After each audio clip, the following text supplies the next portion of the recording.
Você já se pegou fechando o Instagram e 5 segundos depois, seu polegar quase que por vontade própria abre ele de novo? Ou quando você pensa, tá, só mais um pouco, e esse pouco se transforma em 40 minutos, 1 hora, que você devia ter usado pra outra coisa. E o que sobra depois disso é uma sensação de culpa, de se sentir preguiçoso, ou achar que o seu cérebro tem algum problema. Mas a verdade é que o seu cérebro, ele não tá quebrado nem nada disso. Ele só está sendo treinado pra coisa errada. Cada scroll, cada vídeo e cada notificação é uma aula que ensina o seu cérebro a ser um mestre em se distrair. E é por isso que você se distrai sem perceber, porque o sistema do seu cérebro está pronto para isso. E é justamente por isso que esse vídeo não será sobre produtividade e não será sobre fórmulas mágicas ou técnicas passageiras, mas sobre entender por que o seu cérebro age dessa maneira e como mudar ele para focar em algo que você realmente desejará fazer de corpo e alma até esquecer da existência do celular.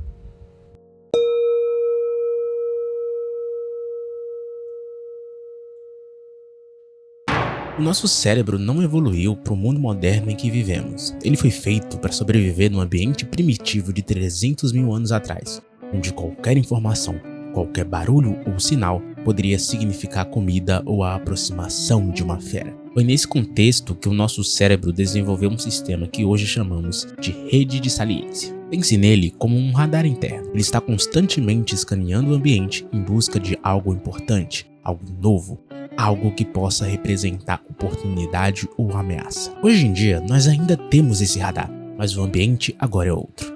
Hoje, o barulho na floresta é uma notificação. O movimento inesperado é a vibração do celular.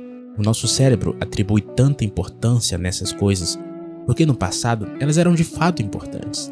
Mas também existe um outro sistema que se desenvolveu nesse ambiente primitivo e que é tão importante quanto o radar de sobrevivência. Enquanto a rede de saliência é responsável por reagir ao que está acontecendo fora, a rede de modo padrão é responsável por organizar o que está acontecendo dentro. Em um mundo sem telas, sem estímulos constantes e sem distrações infinitas, o ser humano passava longos períodos em silêncio, caminhando, observando o horizonte, esperando, descansando depois da caça. E nesses momentos aparentemente ociosos, parado, o cérebro não desligava.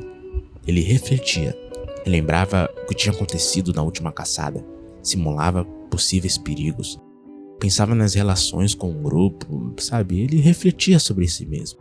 Foi nesse contexto que a rede de modo padrão se tornou essencial. Hoje em dia, ela é ativada na mesma situação. Quando você está parado, no banho, olhando para o teto antes de dormir. É onde você conecta ideias verdadeiramente valiosas. É onde surge aquela solução inesperada, sabe? É onde você começa a entender o que realmente quer. O problema é que no ambiente moderno em que vivemos, quase não deixamos espaço para que ela funcione. Hoje, o momento de silêncio é ocupado por uma rolagem no feed. A caminhada calma e reflexiva vira uma caminhada com podcast ou música. O banho, tem gente que não consegue tomar banho sem música, sabe? A espera, o silêncio, vira uma tela. Nós eliminamos esses intervalos mentais que permitiam essa rede trabalhar. É como se um caçador-coletor sempre estivesse rodeado de sinais de predadores por perto. Ele quase não tem tempo para refletir, pois está sempre em movimento, sempre em alerta, sempre em estado de emergência. E quando a rede de modo padrão não tem espaço, você perde clareza. Você não é criativo, perde a capacidade de refletir sobre si mesmo, de entender o que precisa ser feito para melhorar sua vida. Apenas faz algo sem nem saber direito por quê. E o mais perigoso é que isso vai acontecendo de uma forma silenciosa. Você não percebe isso quando ele começa, sabe? Não existe um alarme avisando que você precisa parar. Você simplesmente começa a viver no modo reativo. Acorda e já pega o celular, responde mensagens, consome informações, reage a demandas, o dia inteiro uma sequência de estímulos externos dizendo o que é urgente, o que é relevante, o que merece sua atenção. Mas quase nunca você para perguntar o que eu quero, o que tá me incomodando, sabe? O que eu preciso parar de fazer? E é aqui que começa um erro muito grande, que é o momento que as pessoas começam a achar que tem TDAH.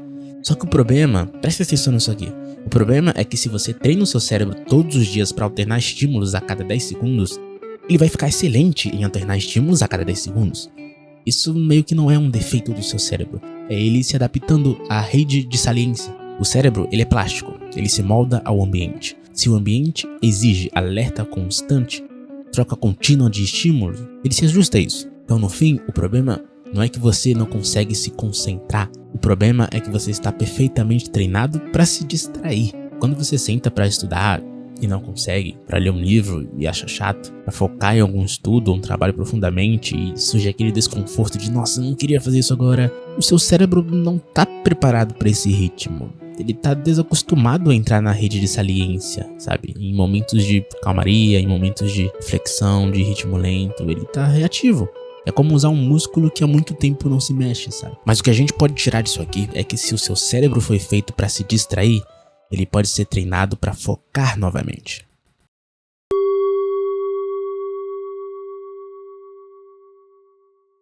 Eu amo essa frase do Steve Jobs porque ela diz exatamente o que significa focar. E o que mais me faz amar essa frase não é só a forma como ela foi construída, mas também o final dela. Dizer não para centenas de outras boas ideias que existem. Não é só dizer não pro celular, não é só dizer não pro que vai tirar sua concentração, é dizer não para boas ideias. Excelentes ideias que você amaria estar fazendo, mas que se você fizesse, bem, logo apareceria outra boa ideia e outra boa ideia e no fim você não vai terminar nada que exige tempo e dedicação, porque boas ideias sempre vão aparecer para roubar sua atenção. No caso do Steve Jobs, temos um exemplo muito famoso de uma sequência de boas ideias que ele teve que dizer não. Em 1997, pouco depois de voltar para a Apple, Steve participou de uma conferência de desenvolvedores, sabe? Uma reunião assim com um monte de gente que trabalhava na empresa para bater um papo com ele. Na época, a Apple estava quase falindo e ao mesmo tempo existiam dezenas de projetos acontecendo ao mesmo tempo, sabe? E quando somava, não dava resultado. Eram boas ideias, tecnologias muito interessantes, pessoas realmente talentosas trabalhando em coisas complexas. Uma dessas boas ideias se chamava OpenDoc. Eu não vou me prolongar muito nela aqui, mas em resumo, muitos engenheiros acreditavam nela, já tinha consumido muito tempo, dinheiro e esforço intelectual. Era sem dúvida uma boa ideia que Steve Jobs fechou da noite pro dia.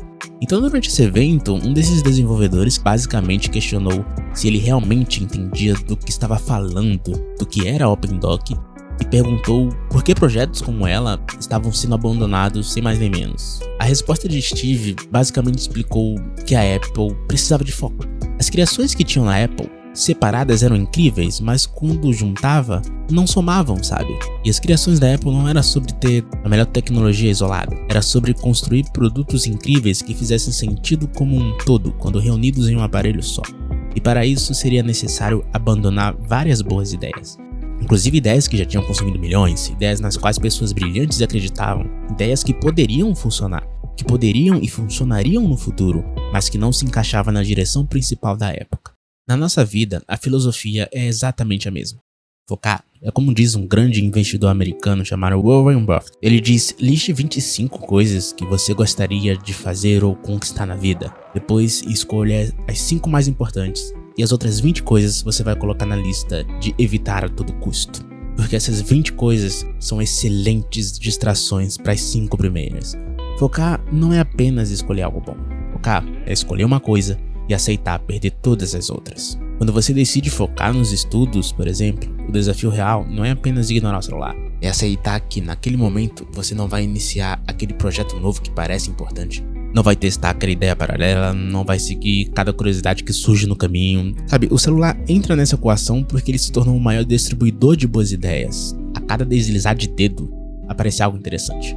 Uma receita, uma forma nova de fazer algo diferente, um novo jeito, uma nova prática, sempre tem algo novo para roubar a sua atenção. E o problema é que focar não é só tentar prestar atenção, é estruturar a sua própria vida para que as outras alternativas não sejam tão sedutoras. É aceitar que vão aparecer coisas muito legais e que você não vai estar por dentro de tudo, que algumas mensagens ficarão em resposta por um tempo.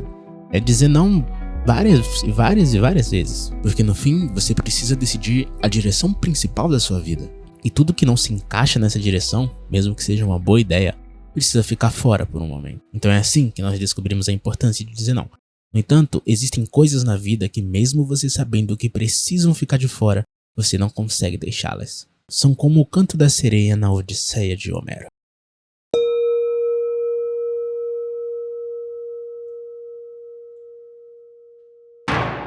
Na Odisseia de Homero, entre todos os perigos que aguardavam Ulisses em seu retorno para casa depois da Guerra de Troia, nenhum perigo era tão traiçoeiro quanto o canto das sereias. A fama do canto era tão irresistível que os marinheiros, hipnotizados, conduziam seus próprios navios contra os penhascos, loucos pelo canto das sereias. A única forma de atravessar aquele trecho do mar onde as sereias estavam não era confiar na força de vontade no momento do impulso, era impedir acesso ao estímulo. Sabendo disso, Ulisses ordenou que seus homens colocassem cera nos ouvidos. Quanto a si mesmo, pediu para ser amarrado ao mastro do navio. E foi além, ordenou que mesmo que implorasse para ser solto, mesmo que gritasse, ninguém deveria obedecer e deveriam apertar mais ainda a corda que o prendiam no mastro. Ele sabia que quando ouvisse o canto, não seria mais a versão racional dele que estaria no comando. E foi exatamente o que aconteceu. Ulisses gritou e berrou para que o soltassem, mas nenhum dos marinheiros escutaram, pois estavam com a cera no ouvido e apenas o amarraram mais ainda. Essa é uma das formas mais antigas de autocomprometimento. Criar barreiras físicas entre você e aquilo que rouba sua atenção, além do seu controle. Tendo isso em vista, eu reuni algumas ferramentas que podem te ajudar nisso. Aqui vão algumas delas. Primeiro tem esse bloqueador físico de celular. Você coloca o celular dentro da caixa, fecha e coloca um cronômetro. A caixa só vai abrir depois que passar esse tempo. Um celular chamado Buxpalma 2 que foi feito para uma vida mais desacelerada. A tela é como de um Kindle sem cor, vídeos até rodam nele, mas com um sistema feito para dar uma travada e lentidão que corta o seu fluxo de concentração. E ele tem WhatsApp. O único problema é que ele não tem entrada para chips, complicando o uso dos dados móveis, mas a solução seria levar um roteador portátil 4G quando não houvesse Wi-Fi no local onde você vai levar. E ele é caro, não é uma boa opção para todo mundo. A terceira é essa extensão para impedir que você acabe rolando automaticamente sem perceber quando estiver no computador. Ao entrar nela, tem várias opções de que você pode configurar, mas tem uma que ao entrar nela vai ficar tudo borrado e você não vai conseguir enxergar nada. Eu gosto muito mais dela do que o bloqueio, porque às vezes você vai ver um link ou alguma coisa e você quer ver aquele vídeo, então beleza, você vê o vídeo, mas aí você pode automaticamente clicar no YouTube para ver mais e bam, tá tudo borrado. Então eu gosto muito desse aqui. E para celular, parecidos com esse, existem centenas e centenas e centenas, eu vou botar algumas imagens deles aqui. É só pesquisar na Apple Store ou na Play Store que você vai encontrar algo que faça exatamente a mesma coisa. Enfim, essas são algumas de muitas ferramentas que podem ajudar você a se concentrar no que precisa. Mas a verdade é que, tirando o Buxpalma e o bloqueador físico do celular, o resto só são úteis para o momento em que você poderia entrar em uma rede social sem perceber. Porque vamos ser honestos, você instala um desses bloqueadores de redes sociais e funciona pelo quê?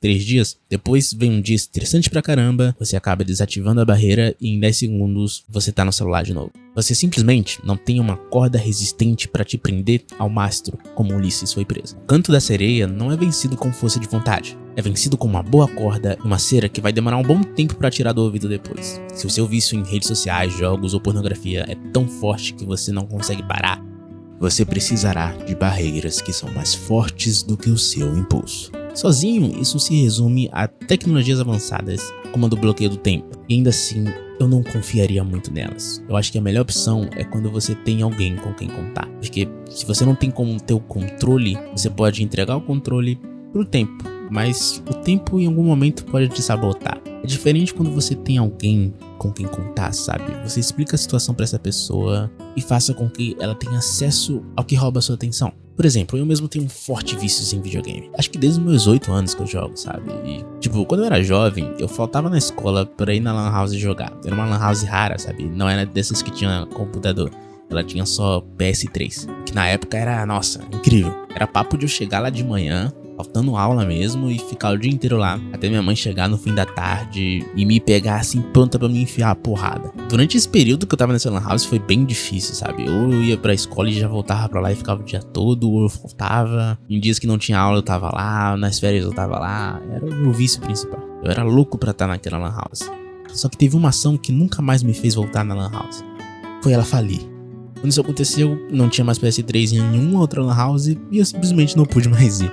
No entanto, hoje em dia eu sou adulto e trabalho editando, criando vídeos como esse. E isso acontece em um computador, onde eu tenho acesso a Steam, onde temos um grande problema, não é mesmo? Afinal lá, eu tenho acesso a jogos tão incríveis quanto que existiam no PS3. Em algum momento, eu percebi que a vontade de jogar me atrapalhava nos momentos de criar um vídeo. Então a solução pra mim foi fazer o seguinte: eu comprei um cofre, desse tipo que a gente põe joias, coloquei o meu controle lá dentro e pedi pra alguém que entende a gravidade da situação colocar uma senha que só ela saberá. Assim, eu só conseguirei ter acesso ao controle quando for saudável, sabe? Quando eu já tiver feito meus trabalhos, quando tiver num fim de semana que tá tudo resolvido e eu posso jogar em paz, sabendo que não vai atrapalhar em nada. Desde que eu faço isso, eu consegui conciliar a paz entre o trabalho e os jogos de uma maneira assustadora, sabe? Como se o meu vício pelos jogos nada fosse. Lembra muito a época da Lan House, que simplesmente não tinha como eu fazer nada pra jogar no PS3. Tipo, faliu. O que eu posso fazer? No caso do controle, meu controle tá bloqueado. Não tem o que eu fazer. Então sim, bloqueadores são incríveis. E se você quer vencer tudo isso, busque um bloqueio que seja maior que sua força de vontade, com o apoio de outra pessoa. No entanto, talvez isso ainda não seja o suficiente. Por mais que você desenvolva bloqueios e consiga de fato se distanciar do que atrapalha você, mesmo um vício prejudicial ocupa um espaço importante em nossas vidas. Elas são uma forma de escapar do estresse da vida, por vezes até uma forma de encontrar sentido em um vazio, por mais fútil que seja. É por isso que você não pode simplesmente eliminar o celular da sua vida sem redirecionar essa energia que estava investida nele. É preciso ir além de bloqueios e saber dizer não ao que atrapalha o seu foco. É preciso encontrar o seu propósito de vida.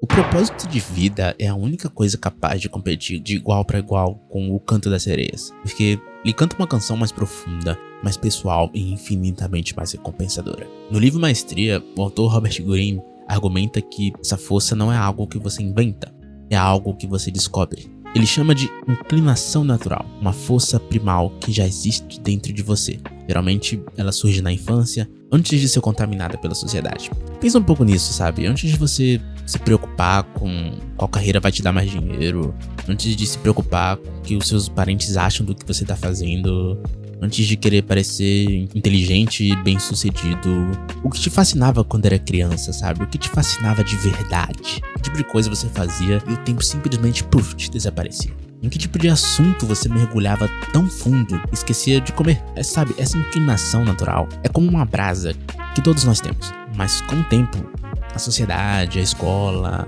e as pressões por um caminho seguro jogam terra em cima dessa brasa. E é uma terra tão espessa que a gente esquece que tem uma brasa ali embaixo, sabe? Uma das histórias que mais me inspiram quando tô falando desse assunto é do anime Bartender.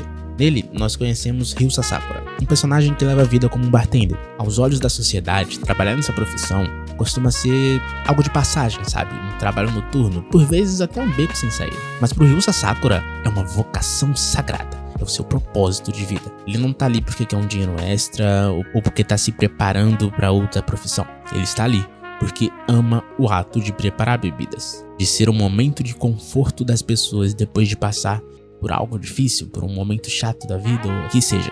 Esse é o canto da sereia para ele, o seu maior motivo de viver. Se não existisse mais bebidas, então não haveria mais por que existir o Ryu Sasakura, sabe? Sua vocação é o seu motivo de viver. Esses dias eu tava pensando sobre isso e vi um vídeo do Bakagajin, um canal muito da hora a propósito, e no vídeo que eu tava vendo, ele conta que o avô dele tinha se aposentado. Tava bem de grana e tudo mais. E aí 2 semanas depois ele teve um AVC. Sabe, ele não faleceu de imediato. Ficou vivo após o AVC, mas ficou no hospital. E aí o tio do Baka, né, irmão do avô, foi visitar ele lá no hospital. E ele disse que antes desse AVC, ele tava se sentindo inútil. Sabe, nessas 2 semanas que ficou sem fazer nada, ele tava se sentindo mal. E nossa, cara, isso me pegou muito, sabe? Tipo, depois o próprio Baka sugere que o avô dele teve esse AVC justamente porque ele estava se sentindo mal por não fazer nada produtivo nessas 2 semanas.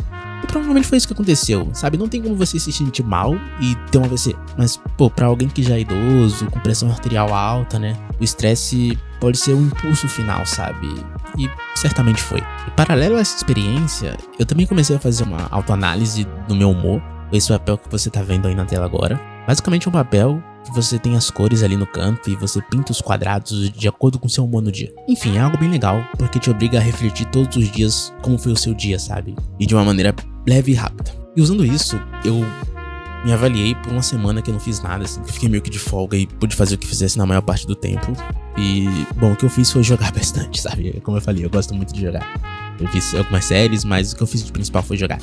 Mas no final desses dias, eu não me sentia muito feliz. Nos primeiros até que sim, me sentia assim, mas depois eu, batia um certo vazio, sabe? É diferente das semanas que eu tô criando algo. Quando eu tenho ideias de vídeo como essas, quando eu crio minhas capas, faço umas edições se encaixarem com o que eu tô falando, eu fico com meu humor muito bom, um humor ótimo, sabe? Eu tenho mais paciência com os outros e sinto muito mais prazer em estar vivendo. É por isso que meu propósito de vida é realmente estar criando. Esse é o canto da minha sereia. É o que me dá propósito, é o que me dá vontade de estar fazendo de corpo e alma. E quando eu não puder mais fazê-lo, os dias ficarão mais chatos, até enfim acabarem. O que o Sasakura, o avô do Bakugajin, e eu temos em comum é que encontramos o nosso propósito de vida. E qualquer outra coisa que não seja esse propósito pode até ser legal por alguns dias, mas nunca será tão divertido quanto foi e será durante a vida toda. Quando se tem algo assim, você encontra um sentido além. As distrações se tornam sem sentido. Tipo, elas ainda existem e se você não tomar cuidado, vão surgir sutilmente, roubando sua atenção e foco. Mas uma vez que você encontra algo desse tamanho, algo que te regenera quando feito, todo o resto se torna pequeno. Porque no final do dia, o que você ama fazer é exatamente aquilo que te dá propósito. É ali que as horas passam voando e você se sente bem por ter feito o que fez, com uma satisfação que te faz abrir um sorriso sincero no final do dia. E o curioso é que, uma vez que você encontra essa fonte de sentido, sua própria definição de descanso começa a mudar. O descanso deixa de ser uma fuga desesperada da realidade através de uma tela. Jogar por muito tempo, ou sair com os amigos por muito tempo, que antes parecia o ápice do relaxamento, começam a se revelar pelo que realmente são, um entorpecente da vida, sabe? Eles não recarregam a sua alma, apenas pausam o seu cansaço.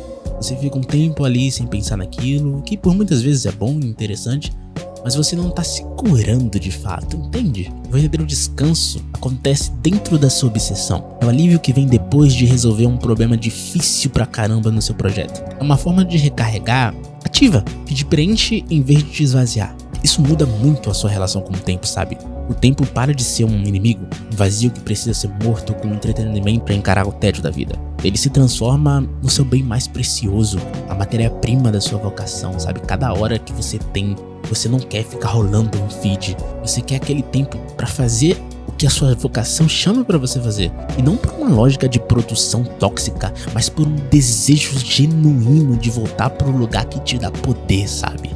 Quando você encontra uma energia tão incrível que você começa a se preocupar muito menos com validações externas ou o que tá acontecendo lá fora, sabe, qualquer coisa desse tipo simplesmente some, porque quando você encontra o seu propósito de vida e se entrega a ele, você não tá mais só passando pela vida, sabe? Você tá construindo algo que é muito importante pra você.